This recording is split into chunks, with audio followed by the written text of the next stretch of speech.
What's Your Why is brought to you by Wyoming Humanities, and I am your host, Emy Digrappa.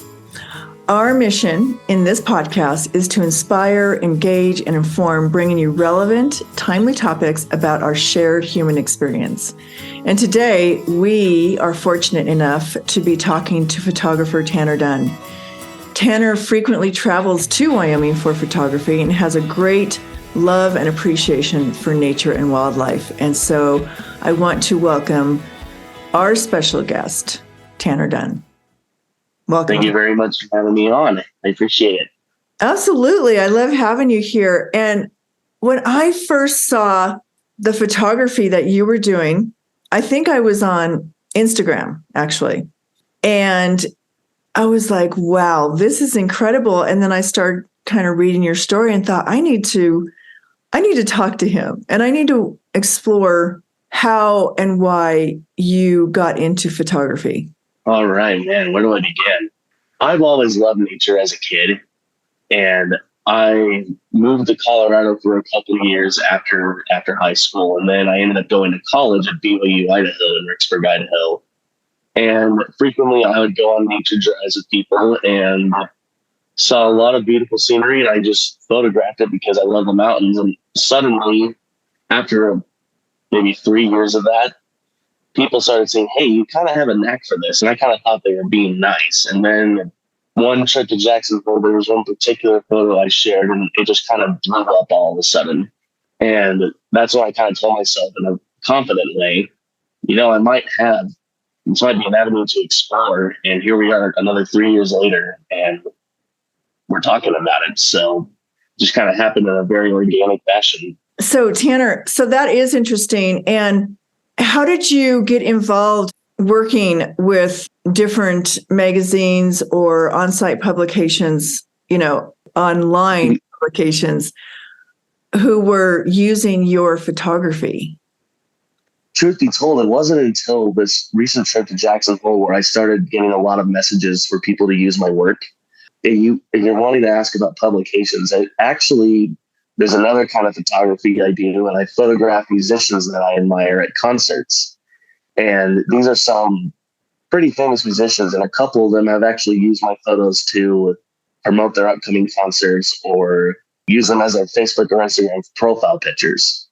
So that was kind of the first official publication I had, if you will. But it wasn't until these recent photos that you saw, which led to this podcast, that really had people come in and say, hey, can I use your photo to use it as a reference for a painting coming up? Hey, can I buy this for my Airbnb?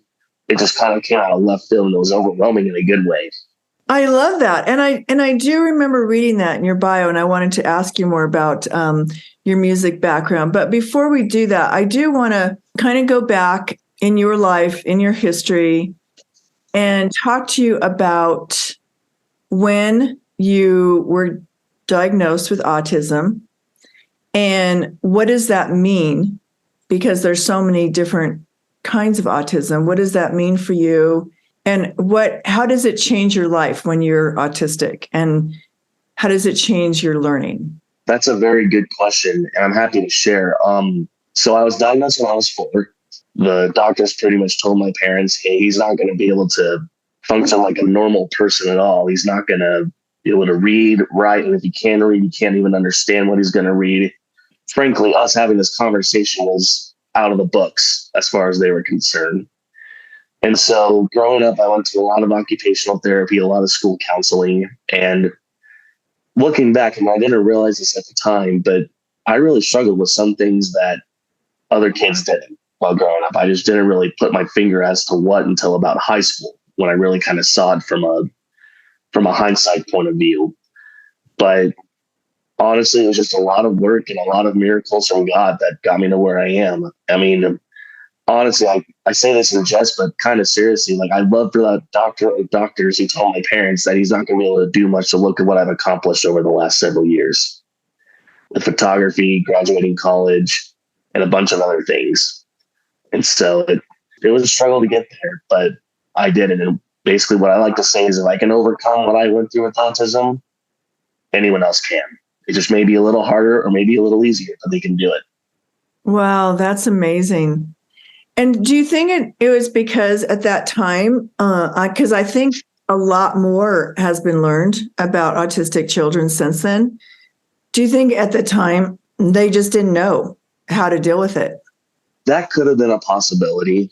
I mean, I never really thought about that one before because when I got diagnosed, it was either in like late 99 or early 2000, somewhere in that ballpark. Yeah, I never really thought about that before. It's a very good question, actually. Your parents obviously have supported you tremendously. Very nonstop support from them. I'll be forever grateful for everything they've done. What do you think, knowing that you're autistic, did that make you feel disabled or different or handicapped? When my parents first explained that I was diagnosed when I was 10 years old, because that's when they felt that I'd be able to understand it. Because I remember around that time, I just kind of picked up like, wait a minute, I'm one of the very few students who have been going to this certain counselor in school and no one else has. And I started to pick up on these certain things that I was kind of like an isolated amount. And so my parents explained it to me one summer, and for a little bit, like, it was kind of a lot to take in because I think I was around 9 or 10 when they told me. But honestly, I never once felt like I'm disabled. I mean, there were definitely thoughts of I might be a little bit different, but I never once told myself I'm disabled. Like, I'm not going to limit myself. If anything, I use it as a catalyst to grow and take the challenges of life head on. That is excellent, and I'm sure you've met other autistic children or young adults, and you say in your bio that that you work at a day job and you work with kids with autism as a way to give back to those in need. And just as you received help when you were in need and you were in their shoes. And so Yeah. what kind of autistic children do you work with, and where do you work?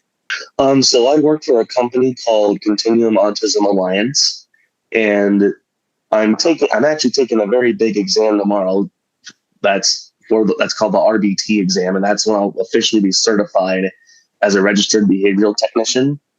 And so I've been meeting with clients as kind of a training, but also it's like my actual job now. But it's very interesting to see how different children are affected based on where they're at on the spectrum. Like with some children, it's like you would really never guess they had autism with initial contact, but until you really know what you're looking for, then it's kind of like, okay, I see, like, here's the signs.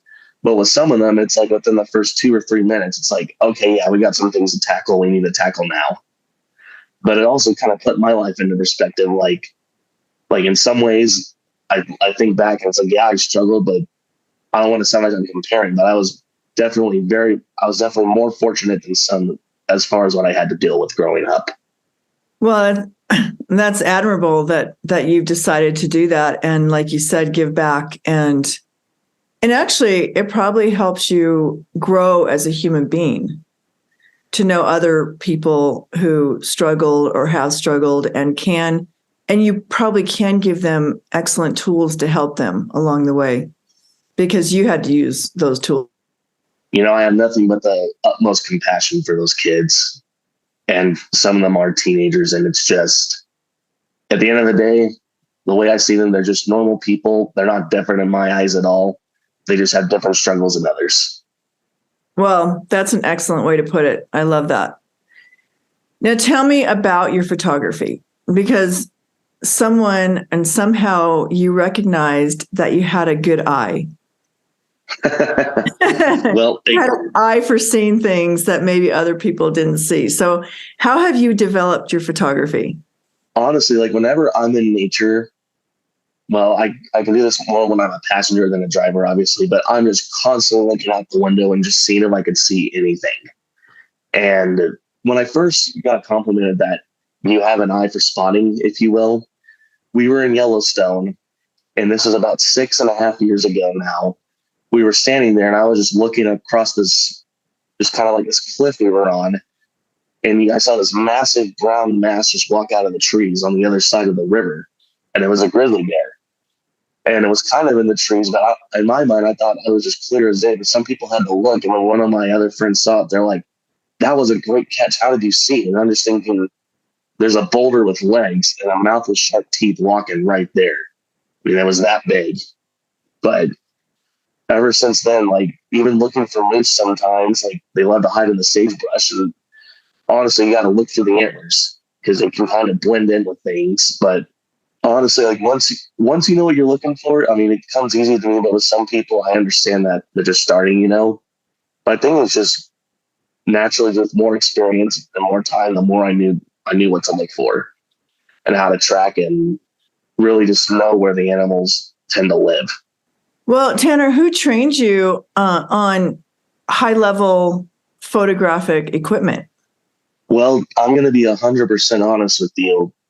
I'm self-taught mostly. I mean, there's some photographers that I met in Utah over the years and Wyoming who have given me tips and pointers.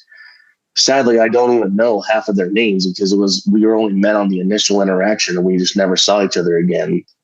But no, there's been several who I've met in Utah who have followed me over the years, and some of them even told me where to go in Jackson Hole when they knew I was going. I would totally say their names, but I didn't get permission to use their name on a podcast, but I'm sure they're going to be listening at some point, and they have my utmost thanks for the tips and pointers over the last couple of years that we've known one another. Oh, that is great.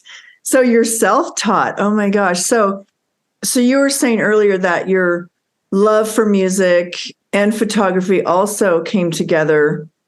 Was it before you started photographing wildlife? Did you already were you already photographing musicians? So technically it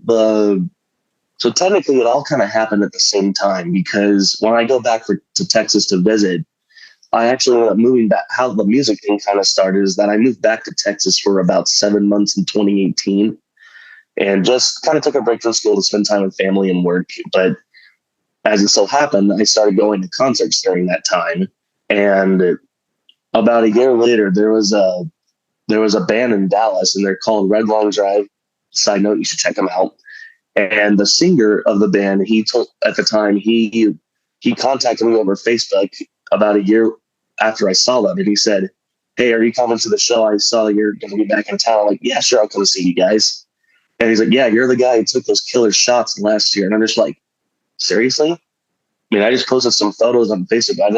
I just thought there were other shots, you know? But then I ended up taking some photos and I kind of took it seriously. And I remember that particular lead singer commented after the concert, and he said, "You have a future in this." And again, I just kind of thought those people were being nice. But then about 2 years later, there was another band that I saw in Las Vegas, and this one is a bit more famous. They're called LA Guns, and I've been a fan of them since middle school. My dad got me into them. And I posted some photos and I sent in to some of the guitarists. And the next thing I knew, some of the band members followed me on Instagram and were sharing my photos. And one of the guitarists asked if he could use my photos on his website. I just kind of thought, what the heck, like the nature thing, the concert thing, two different worlds kind of collided then. And I've just been rolling with it ever since. And everything just kind of naturally took off from either going on nature drives or going to concerts. It's been great. Well, that's a perfect way to stumble onto something that you really love. And what is the saying that if you do what you love, you'll never work a day in your life? It's very true.